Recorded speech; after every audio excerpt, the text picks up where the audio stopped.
Un anno fa il primo lockdown, adesso di nuovo lo spettro di zone rosse, restrizioni, un altro lockdown, insomma, come si vive emotivamente una situazione del genere?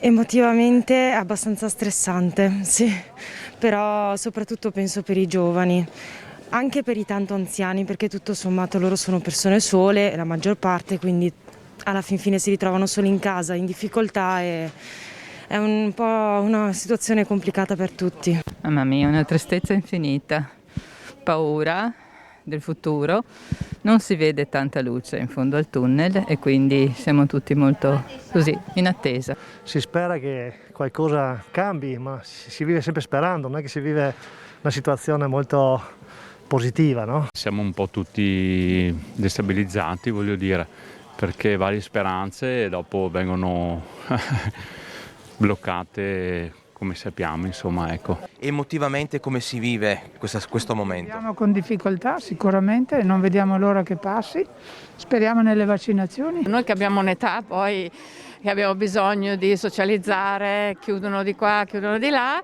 e non possiamo più fare niente, quindi sì, è una tristezza. Si fa molta fatica, bisogna essere forti per affrontare tutto questo, molto forti, perché ovviamente psicologicamente va in tilt.